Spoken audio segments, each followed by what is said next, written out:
முத்திரை உத்தரம் அந்த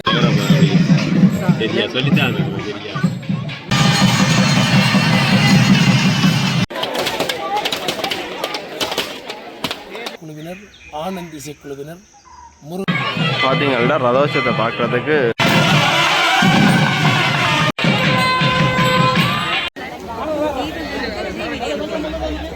தமிழருக்கு வணக்கம். இன்றைக்கு என்ன காணொலின்னு பார்த்தீங்கன்னா அரியாலையில் உள்ள ஒரு ஞான வைரர் ஆலயத்துடைய வருடாந்த மகோத்சவத்தை முன்னிட்டு இன்றைய தினம் ரதோற்சவம். அதை இந்த காணொலியில் பதிவிட்ட பிறகு பாருங்க, வைரவருக்கு மிகப்பெரிய ஒரு கோயில், அந்த ஆலயத்தில் ரதம் இருக்கிறதா பார்க்கக்கூடிய இருக்குது. எல்லாருக்கும் வைரவர் நேரம் கிடைக்கணும். காலையை தொடர்ந்து பார்ப்போம் என்ன மாதிரி ரதோற்சவம் நடக்குது. ஆலயத்தினுடைய ராஜகோபுரம்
திருச்சிற்றம்பலம். சூரிய பகவானின் சிறப்பான தரிசனம். இன்று ஒரு நல்ல நாள், சித்திரை உத்தரம். அந்த வகையில் அரியாலையில் மத்தியில் இருக்கின்ற அரியாலை ஸ்ரீ ஞான வைரவர் ஆலயத்தின் வருடாந்த மகோத்சவ விழாவின் அதிமுக்கிய விழாவான சித்திரத்தேர் பவனி. அழகிய முழு மரத்திலான சித்திரத்தேரில் எல்லாம் வல்ல ஸ்ரீ ஞான வைரவ பெருமான் அமர்ந்திருந்து வெளிவீதி உலா வருகின்ற கண்கொள்ளா காட்சியும், அந்த ஞான வைரவருக்கு உரிய பச்சை சாத்தி மிகப்பெரிய மடையல் படையலாக ஏராளமான பலகார வகைகள் ஆயிரக்கணக்கில் என்று எல்லாம் அவித்து படைத்து அந்த விழாவை சிறப்பிக்கின்ற வகையில் அந்த மடையல் விழாவும் இன்று நடைபெற இருக்கின்றது. அந்த வகையில் சொற்ப வேளையில் 15க்கு மேற்பட்ட நாதஸ்வர வித்துவான்கள், 15க்கு மேற்பட்ட தவில் வித்துவான்கள், உலக புகழ் பூத்த PS பாலமுருகன் உட்பட ஆரூரன் இசைக்குழுவினர், ஆனந்த் இசைக்குழுவினர், முருகானந்தா இசைக்குழுவினர், ஹரிஹரன் இசைக்குழுவினர், அதுபோல ஜசோதரன் காண்டீபன் இசைக்குழுவினர், ராமதாஸ் இசைக்குழுவினர், இவ்வாறு புகழ் பூத்த இனிவில் கோண்டாவில் சேர்ந்த பல இசையமைப்பாளர்கள் இன்று ஒருங்கிணைந்து நாத சங்கம இசை வழங்க இருக்கின்றார்கள். இன்னும் சொற்ப வேளையில் அந்த வசந்த மண்டப பூசைக்குரிய அந்த சிறப்பான நாத சங்கம இசை நிகழ்ச்சி ஆரம்பமாக இருக்கின்றது. இந்த வகையில் ஏராளமான யூடியூப் தளத்தை உடையவர்கள் இங்கு வந்து இந்த ஆலயத்தின் சிறப்பையும் ஆலயத்தின் பெருமையையும், அதுபோல இந்த ஆலயத்தில் நடைபெறுகின்ற இந்த சிறப்பான விழா இலங்கையிலேயே என்னை பொறுத்தவரையில் மிகப்பெரிய ஒரு ஞான வைரவர் ஆலயம் என்று சொன்னால் ஒரு கோபுரத்துடன் கூடிய ஒரு சித்திரத்தேரை வெளிவீதியில் இழுக்கின்ற ஒரு வைரவரை வைத்து இழுக்கின்ற ஒரே ஒரு ஆலயம் இந்த ஆலயமாகத்தான் இருக்கும். அந்த வகையில் இந்த ஆலயம் ஒரு சிறப்புற்ற ஆலயம். ஆலயத்தை சுற்றி இங்கே இருக்கின்றவர்கள் எல்லாம் அந்தந்த பெருந்தகைகள், குறிப்பாக லண்டனில் மிகப்பெரிய ஒரு விநாயகர் ஆலயத்தை வைத்திருக்கின்ற வசந்தன் குருக்கள் அவர்கள் அங்கே இருக்கின்றார்கள். அவருடைய இல்லம் இங்கே இருக்கின்றது. ஈஸ்வரன் குருக்கள் இங்கே இருக்கின்றார்கள். அதுபோல பாலசுப்ரமணியம் குருக்கள், அவர்களுக்கு ஏராளமான பிள்ளைகள் இருக்கின்றார்கள். அவர்கள் எல்லோரும் அந்தன பெருந்தகைகள். அவர்களுடைய அந்தன பெருந்தகைகள் எல்லோரும் இப்பொழுது உலகளாவிய ரீதியில் ஏராளமான இந்து ஆலயங்களில் குருக்களாக இருக்கின்றார்கள். இவற்றுக்கு மேலாக நல்லூர் ஈழ வில்லிசைக்குழு, அதாவது சோமஸ்கந்த குருக்கள், கனடாவில் அவருடைய மகன் கோபி குருக்கள் அவர்கள் பிறந்த மண் இந்த மண் தான். அவர்கள் கனடாவில் மிகப்பெரிய சிவன் ஆலயத்தை வைத்திருக்கிறார்கள். அந்த வகையில் இந்த மண் வந்து அந்தன பெருந்தகைகள், கல்விமான்கள், படித்தவர்கள், விளையாட்டு வீரர்கள் போன்ற, உதாரணமாக இரும்பு கூறுவார்கள், இரும்பு மன்னிக்கவும் அவருடைய பேர் ஞாபகத்துக்கு வரவில்லை. இருப்பினும் ஏராளமான விளையாட்டு வீரர்களையும், குறிப்பாக கிரிக்கெட் விளையாட்டு வீரர்களையும், வாலிபால் போன்ற விளையாட்டுக்கெல்லாம் இந்த அரியாலை மண் சிறந்தது. அந்த வகையில் ஏராளமான சிறப்பான மக்களை உள்வாங்கிய இந்த அரியாலை ஸ்ரீ ஞான வைரவர் ஆலயத்தின் இந்த சிறப்பான சித்திரத்தேர் இன்று 3ஆம் வருடமாக ஓட இருக்கின்றது. நானே இந்த சித்திரத்தேரை முழுமையாக நான் பொறுப்பேற்று அதை இந்த ஆலயத்துக்கு நன்கொடையாக வழங்கியிருந்தேன். இன்று நடைபெறுகின்ற இந்த 15 நாதஸ்வர தமிழ் வித்துவான்களின் அந்த மிகப்பெரிய இசை நிகழ்ச்சிக்கும் பொறுப்பாக இருந்து இந்த ஆலயத்தின் நிர்வாகத்துடன் சேர்ந்து இந்த சித்திரத்தேர் பவனியை இன்று நடத்துகின்றோம். ஆகவே எல்லோரும் பொறுமை காத்து இருக்க வேண்டும். சிறப்பான முறையில் இந்த தளங்களை எல்லாம் மன்னிக்கவும், இந்த பகிர்வுகளை எல்லாம் யூடியூப் தளங்களினூடாக பகிர்கின்ற ரஞ்சித் விளாக், அதுபோல் நிஷாந்தன் விளாக், அதுபோல் மற்றும் யூடியூப் தளங்களுக்கும் நன்றி கூறி விடைபெறுகின்றேன். நன்றி.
சுவாமி பார்த்தீங்கன்னா இப்போ ரதம் வருவதற்காக தேர்முட்டியை தேடி வந்தது வந்து பார்க்கக்கூடியா இருக்குது. சொல்லித்தான்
படம் பார்த்தீங்கன்னா பத்தர்கள்ட கையில் இப்போ போய்கொண்டிருக்கு வந்து பார்க்கக்கூடியா இருக்குது.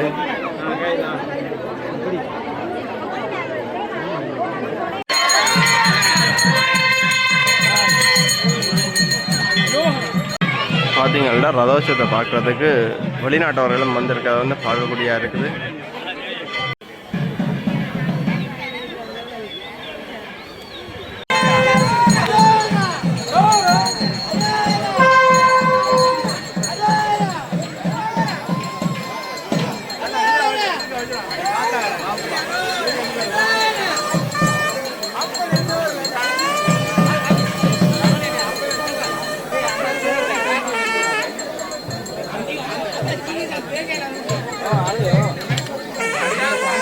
தெற்கு வாசலை தேடி பார்த்தீங்கன்னா ரதம் இப்போ அசைஞ்சு வர்ற காட்சி வந்து பார்க்கலாம்.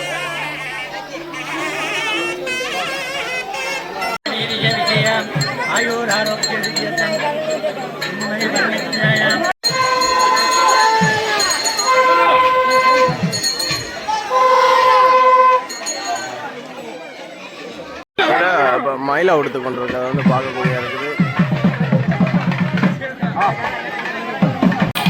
வடக்கு வீதிக்கு ரதமானது வந்து கொண்டிருக்கிறத வந்து பார்க்கக்கூடியா இருக்குது.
ஆலயம் வந்து பார்த்தீங்கன்னா ரதம் வந்து பார்த்தீங்கன்னா இப்போ இருப்பிடத்துக்கு வர்றதை வந்து பார்க்கக்கூடியா இருக்குது.